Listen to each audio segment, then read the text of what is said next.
ഫ്രണ്ട്സേ ധന്യാണേ. പിന്നെ കേരള സ്റ്റോറിയുമായി ബന്ധപ്പെട്ട ഒരുപാട് വീഡിയോസ് ഒരുപാട് ആളുകൾ ചെയ്തിട്ടുണ്ടായിരുന്നുട്ടോ. എപ്പോഴും ഞാൻ അങ്ങനെയാട്ടാ, എന്തൊരു കാര്യം വൈകിയേ ചെയ്യുള്ളൂ, എന്നാൽ ലേറ്റാ വന്നാലും ലേറ്റസ്റ്റായി വരുന്ന അറിയുന്നത് കേട്ടിട്ടില്ലേ. പിന്നെ ഈ കേരള സ്റ്റോറിയിൽ ഒരു പെൺകുട്ടിനെ എന്താ പറയുക, തട്ടമിട്ട കുട്ടികളെല്ലാവരും കൂടെ ചേർന്നിട്ട് ബീഫ് കഴിക്കാൻ നിർബന്ധിക്കുന്ന ഒരു വീഡിയോ ക്ലിപ്പായിരുന്നു, അല്ലെങ്കിൽ അങ്ങനെ ഒരു പ്രശ്നമായിരുന്നു കണ്ടിട്ടുണ്ടായിരുന്നത്. അതിൽ പിന്നെ സിനിമ കണ്ടിറങ്ങിയ ഒരു ലേഡി പറയണത്, അയ്യോ എൻ്റെ കൂട്ടുകാരിൻ്റെ മകൾക്കുണ്ടായ അനുഭവമാണിതെന്ന് പറഞ്ഞുകൊണ്ട് ചാനലിൻ്റെ മുന്നിൽ വന്ന് കരയുന്നതായി കണ്ടുട്ടാ. അഭിനയമാവാം, ഓവറാവാൻ പാടില്ല. പിന്നെ ഞങ്ങളൊക്കെ ഇങ്ങനെയാണ്, മതം എന്താ പറയുക, മതസൗഹാർദ്ദത്തെ മുറുകെ പിടിക്കുന്ന ആളുകളാണ് ഭൂരിപക്ഷം ആളുകളും എന്നുള്ളത് എനിക്ക് മനസ്സിലായി. കാരണം നമ്മുടെ കേരളത്തിൽ ഒരിക്കലും ഇങ്ങനെ നടക്കില്ല.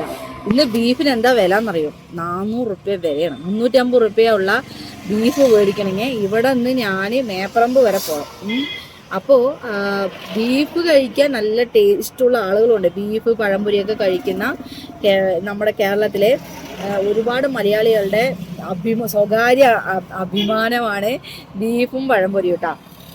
അപ്പോൾ ഇതിനെ പിന്നെ ഭയങ്കരമായിട്ട് എതിർക്കുന്ന കുറച്ച് ആളുകളുണ്ട്. അവരോടൊന്നും എനിക്ക് സംസാരിക്കാനും താല്പര്യമില്ല, അത് വേറെ വിഷയം. എന്നാലും എനിക്ക് പറയേണ്ടത് ഞാൻ പറയുകയാണ്. ഇതിപ്പോൾ UP പോലെയുള്ള സ്ഥലങ്ങളിൽ ആരെയാണ് ഇല്ലാതാക്കാൻ ശ്രമിക്കുന്നതെന്നും ആർക്ക് വേണ്ടിയാണ് പ്രശ്നങ്ങൾ ഉണ്ടാക്കുന്നതെന്നും നമുക്ക് അറിയാൻ സാധിക്കും. കണ്ണടച്ച് ഇരുട്ടാക്കുക എന്ന് പറയില്ലേ, ആ ഒരു കാര്യമാണ് ഇപ്പോൾ ഇവിടെ കണ്ടുകൊണ്ടിരിക്കുന്നത്.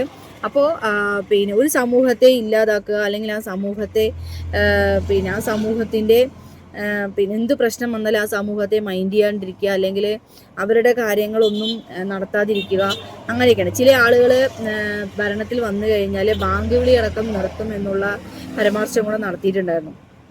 അപ്പോൾ നമ്മൾ മതവും മതസൗഹാർദ്ദവും മുറുകെ പിടിക്കാതെ മനുഷ്യൻ എന്താണെന്ന് തിരിച്ചറിയാത്ത ഈ കാലഘട്ടത്തിൽ എത്രയോ നല്ല നല്ല കാര്യങ്ങൾ നമ്മൾ കാണുന്നുണ്ട്. ഇപ്പോൾ ഞാൻ 8ാം ക്ലാസ് മുതൽ നോമ്പെടുക്കുന്നൊരു വ്യക്തിയാണ്. അപ്പോൾ കറക്റ്റ് നിയ്യത്ത് പ്രകാരം നോമ്പെടുക്കുന്നത് ഇപ്പോൾ 2-3 വർഷമായിട്ടുള്ളൂ. ഇന്ന് എൻ്റെ 5ാമത്തെ നോമ്പാണ് കേട്ടോ. അപ്പം ഞങ്ങൾ ഇങ്ങനെയാണ്, കേരളം ഇങ്ങനെയാണ്, കേരളത്തിലെ മനുഷ്യർ ഇങ്ങനെയാണ്, മലയാളികൾ ഇങ്ങനെയാണ്. അതായത് ഞങ്ങൾ നോമ്പെടുക്കും, പള്ളിയിൽ പിന്നെ പോകും. പള്ളിയിൽ പോകുമെന്ന് വെച്ച് കഴിഞ്ഞാൽ അവിടെ പെർമിഷൻ ഉണ്ടെങ്കിൽ നമ്മൾ പള്ളിയിൽ പോകും. അതുപോലെ അമ്പലത്തിലെ പായസം കൊടുത്ത് ഞങ്ങൾ കഴിക്കും, അരവണ പായസം കഴിക്കും. പിന്നെ ക്രിസ്ത്യൻ പള്ളിയിലാണ് വെച്ചാൽ പോകാൻ ചാൻസ് കിട്ടി അങ്ങോട്ട് പോകും. ഞങ്ങൾ ഇങ്ങനെയൊക്കെയാണ് കേട്ടോ. അപ്പോൾ ക്രിസ്മസും ഓണവും റംസാനൊക്കെ നമ്മൾ ആഘോഷിക്കും. പക്ഷേ ചില ആളുകളുണ്ട്, അവർക്ക് ഇതൊന്നും ദഹിക്കാത്ത ആളുകളുടെ അടുത്ത് നമ്മൾ സംസാരിച്ചിട്ട് കാര്യമില്ല. പിന്നെ ഇല്ലാ കഥകൾ ഉണ്ടാക്കിയിട്ട് റീച്ച് ഉണ്ടാക്കാമെന്ന് വിചാരിച്ചു കഴിഞ്ഞാൽ ഒരു തരത്തിലും അത് നടക്കാനും പോണില്ല. പിന്നെ ഈ സിനിമ ദയവ് ചെയ്തിട്ട് പ്രൊമോഷൻ ആരും ചെയ്യുന്നതായി കണ്ടില്ല. എല്ലാവരും ആ ഒരു സിനിമയ്ക്കെതിരെ സംസാരിക്കുന്നതായിട്ടാണ് ഞാൻ കണ്ടിട്ടുള്ളത്. രാഷ്ട്രീയപരമായിട്ടാണെങ്കിലും മനുഷ്യത്വപരമായിട്ടാണെങ്കിലും ഒരുപാട് ആളുകൾ ഇതിനെതിരെ പ്രതികരിച്ചതായി കണ്ടു. എന്തായാലും ഒരു ഉണ്ണിയപ്പ കച്ചവടം ചെയ്യുന്ന എനിക്കും പ്രതികരിക്കണ്ടേ, അതുകൊണ്ട് പ്രതികരിച്ചെന്നേ ഉള്ളൂ കേട്ടോ. അപ്പോൾ എന്തായാലും അടുത്ത വീഡിയോയുമായിട്ട് വരാം. ചാച്ചാ.